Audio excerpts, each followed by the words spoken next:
Hello and welcome to another video. My name is Alpha and today we'll be doing the Pokemon Platinum No Heal Challenge.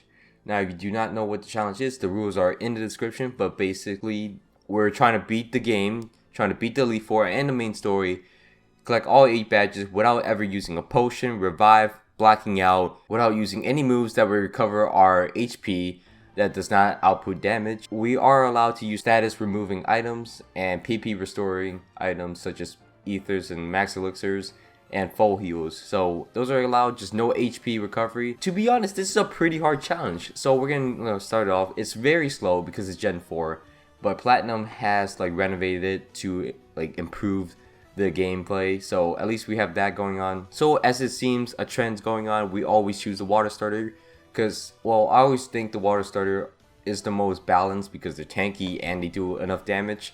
But for this run, I feel like if I had to redo it, I would have chose a Turtwig instead of a Piplup because the Turtwig seemed to be more useful. Anyways, we're not going to redo the game, so thankfully we don't have to because this is a very hard challenge. This is the hardest one so far. This is harder than Pokemon Red. So anyway, so we start with the first rival battle. It's pretty simple, you know, just attack it and we'll get fully healed after the battle, so no worries for damage. Anyways, we're getting grind in the grass because there's going to be a force heal coming up where we have to talk to our mother to activate a cutscene. I get a bit too risky and die to a crit, so I have to restart my grinding. But I get it up to level 8 for it to get bubble, so it'll be a bit more useful. And you know, I put a rule on that if there's a force heal, whatever Pokemon's alive gets fully healed, and that's just part of the challenge. But whatever Pokemon's dead does not get to come back. They're already dead and they're gone. And I also caught Starly because I really like Starlies, and also it's gonna help us in the second gym battle. And you know, well, the first gym battle seems pretty easy, just getting spam my Piplup. It wasn't too easy because Cranidos, while it's a really bad Pokemon overall, is really strong in the beginning part. So I had to work around this and get a Machop first to it's more beefy and it could take Cranidos' hits way better than a Piplup can and just destroys it with Karate Chop. And that's the first gym down. Pretty simple, pretty straightforward. Already had to restart on Roik, so it's not a good start. And anyway, Mars is a big roadblock in my way because I already have low level Pokemons and low HP Pokemon. So Mars' Pearl Ugly will definitely destroy me, and it's a very demoralizing thing when a roadblock is already there and you only have one gym badge. Anyways, so the premise of this battle is to slow down this Pearl Ugly because it hits hard and is really fast for this level of the game. I caught a Pachirisu and I caught a Shellos to whittle down the Pearl Ugly with weakening its attack stat because it hits so hard, and you know, eventually it'll just do no damage and my Karate Chop Machop can kill it. And you know, Pokemon can survive poisons if they're at low HP. And now we're actually introduced into a partner route where you get a partner, an NPC partner that will heal your Pokemons after each battle, which is really nice, but it is forced, so I'm actually I can't go around this. I could cheat to go around this, but it's still cheating, and I'd rather just take the force heal. And I won't do it. I won't go into any more partner NPC routes because that's a bit cheating because those are optional. This is required, so we give a pass to, what's her name, Shirley? I don't know. Anyways, go to Gardena. Gardena is pretty straightforward. We're just going to double team right in its Turtwig's face. We have to waste some reflect time, so we're just going to use double team, hopefully missed. Obviously none of its attack missed, and this Roserade has Magic Leaf, so it won't miss, and thankfully Staravia can one-shot it. So luckily we escape Gardena in one try, and we do not escape Jupiter with one try. We escape Jupiter in 100 tries or something, because this Skunk Tank and this Zubat combination just destroys my team. This Zubat has Giga Drain, so it can't just be one-shotted by my Geodude or my Machop with Rock Tomb. It is the most annoying thing in the world. So I have to confuse the Zubat into it it becomes weakened so I can kill it. And then I have to get lucky and just weaken the Skunk Tank with Staravia's Intimidate and slow it down with Machop's Rock Tomb, and Geodude has to weaken it even more with Magnitude to get it to low enough HP where my Staravia can outspeed it with Quick Attack and kill it. So it is quite a pain to do, and it took a few minutes to figure out the exact solution, but we ended up getting through it. This is not the last time you'll see a speed up. There is plenty more where this come from. As well, we're heading through to Veilstone City, and I realize my team is absolutely dog trash. So we're just gonna have to catch a Zubat, evolve it to a Golbat, and evolve that into a Crobat. This Crobat will last us a very long ways, but if we try to fight Maylene with it, try to set up in Maylene's face with it, we're gonna die. So the main strategy for this one is double team until they miss Rock Tomb on my Staravia, boost up its attack, and just kill everything, because you know it's about that's all we can do at this point in the game. And we two-shot Lucario, which is pretty lit. Now heading to Pastoria City, we have nothing to beat water types. Nothing at all besides a 6 HP Crobat. So we're going to catch a Carnivine, a Yama, and a Tangrowth, or a Tangela. Evolve all of them, and we're just going to hopefully beat Crash Awake. So Gyarados kills my Yamega after it uses one Ancient Power. So that's a big waste of time, just evolving a Yamega. But I got this Tangrowth, and it's pretty good. You know, I really overestimated how fast Tangrowth is, and luckily that Floatzel gets paralyzed, and I could Giga Drain it and Giga Drain Quagsire, and now that's Crash Awake. Luckily, we escaped that. Moving on, now I do use save states in this game, and I save stated once the Cyrus battle started, so I'm kind of stuck in this position, because I forgot how long ago I was when I actually physically saved, so I'm stuck with this leading party, and I don't know how to really get out of this situation. So I have to keep Crobat, but I have a Machoke. That's about it. I caught it in the wild, like in the next route next to Celeste Town, and you know that's the only thing that can kill the Sneasel. I have to confuse raid the Golbat until it hits itself in confusion, and then it'll die. And then Murkrow, the same thing. I ended up killing it with Fly, but it'll hit itself until it's dead. So that's pretty lit. That's how I have to escape a lot of battles now. So my team is lacking a lot, so I have to go out and catch a really strong Gastrodon in the wild, level 40 essentially. But this is why I don't want to use Tentacruel anymore. Tentacruel is really broken because it's bulky, it's fast, and it hits hard as a water type. Water types are really good in like single players because it learns so many moves. It has so much type coverage that could like physically carry your team. So I wanted to like ban Tentacruel from ever being used. So we're going to Canalave City, and we're gonna have another rival battle. It's not too hard because it's Torterra. Nothing on my team can actually hit Torterra really hard and kill it before it kills my team. So I'm just gonna use Magmar to hopefully get it gone. And then this arguably is the hardest trainer in this gym. The gym battle itself is a walk in the park, but this Scizor, it just outspeeds my Magmar and kills it, and nothing else can really do enough damage to it. So I have to let it kill my Magmar, and the Flame Body will weaken its attack so it doesn't kill any more of my Pokemon. And that's how I kill this trainer. I sense that I'm a bit weak now, so I'm gonna go and catch a bunch of Gastrodons. I caught 2 extra Gastrodons, pretty high levels in the wild. We're gonna hit up Byron and basically walk through him. The hardest thing was this Magneton that did like almost 40 damage to me, but that's about like the strongest thing in the world, because you know Steelix dies in one hit, Bastiodon comes out, dies to a Mud Bomb in one hit because it's 4 times weak. It gets a Stone Edge off, but it's a Bastiodon. It's not strong enough to do anything. I caught a Meditite because I know the next gym is a snow gym or an ice gym, so getting Medicham is very beneficial.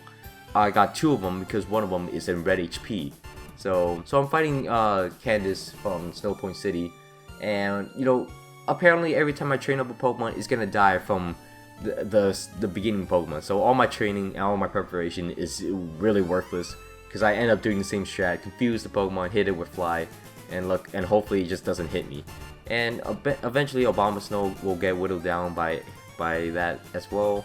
Holoswine needs to be like hit and like forcibly use Restore Potion on it, and then I can finally beat Candace. Here comes the second hardest Cyrus battle. There's a harder battle later in the game that I want to complain about, but this is probably the only like mid game hard fight because it took me like an hour to finesse around Cyrus because I had to like struggle around all of it. In Lake Acridy, there is Golduck's level 40 there, so I think I caught 2, and I taught it Blizzard and Focus Blast for this battle. Saturn fight is a toll. It takes a toll on me because you know I just I sack my Crobat. This is the last time you're gonna see Crobat. Crobat's gone.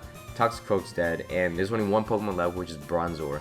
And luckily, this Golduck has enough Spadef to live the Hail and an extra sensor, 2 extra sensories, and 2 Hail pellets at 1 HP. Last Pokemon, 1 HP, and thankfully I didn't want to reset and just try to get better HP. I just want to move on because that took a lot of time to do. Next off will be the Mount Coronet fight with Barry against Mars and Jupiter.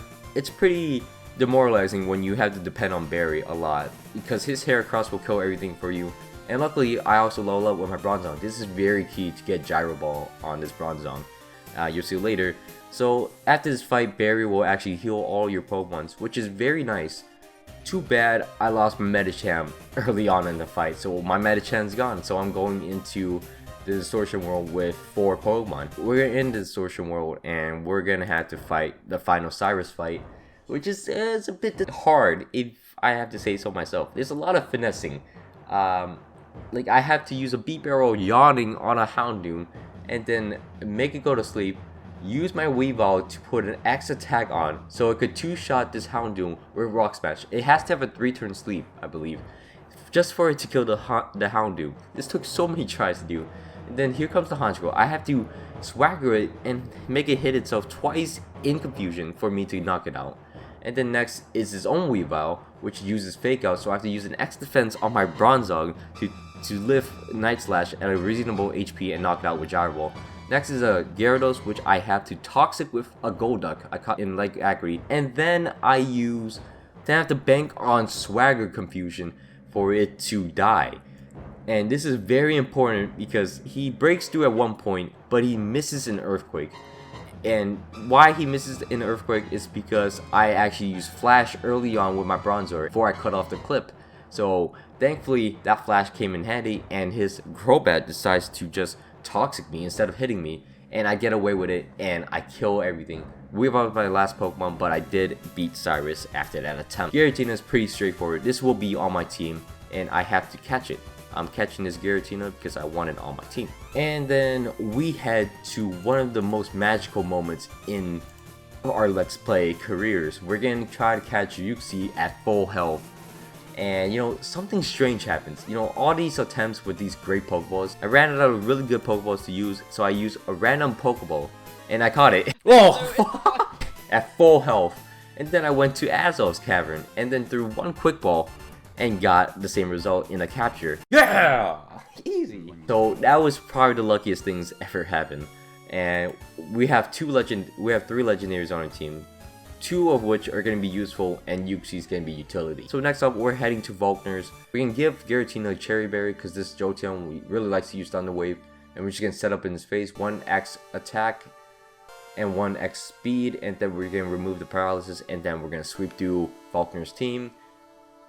Probably the easiest gym battle in a long time, honestly. Alrighty, so we're finally heading into the Elite Four, but we get stopped by our final rival battle, which isn't too hard, except this Torterra again, which I can't deal with because there's no ice move besides this Pelipper that knows Blizzard, and sometimes it doesn't kill, and then, you know, that's the only struggle.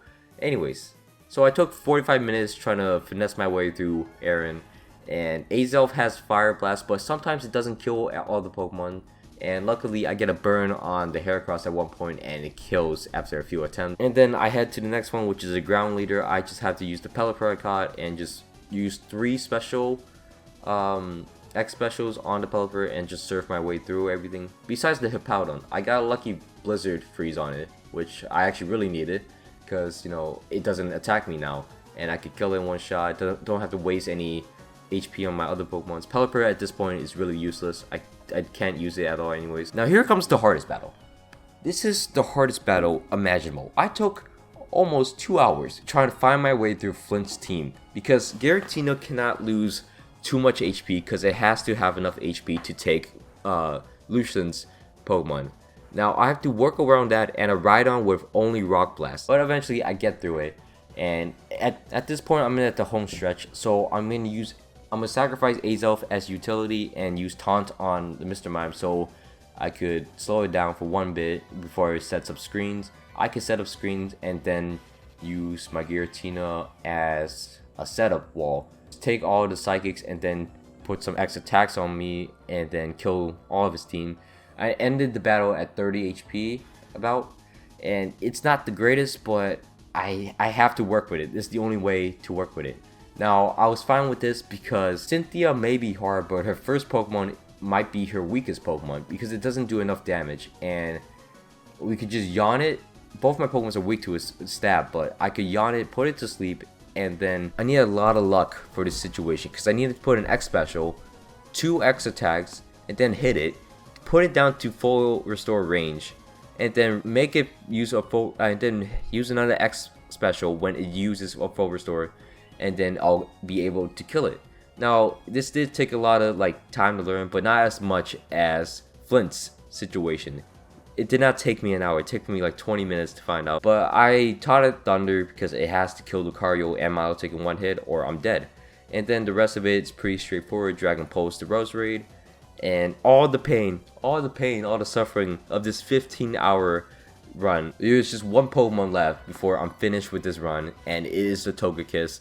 And thankfully I did not risk Thunder. If Thunder missed, I would have had to do this one more time, but I used Thunderbolt instead. I was reluctant at first, but it's a ×2 attack, and there's the championship team.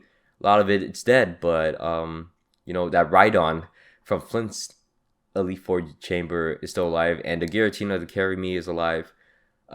This was the hardest challenge by far. It took the longest time. I think the game is very hard this way, and I actually really enjoyed it. Now looking back at it, I had a lot of fun. And that's the end of the run and the end of the video. Thank you for watching all the way to the end. My name is Alpha, and I hope you all have a wonderful day. And please don't forget to leave a like, subscribe if you're new, and comment down below what you guys think of this challenge for Generation 4. My name's Alpha, and I'm out.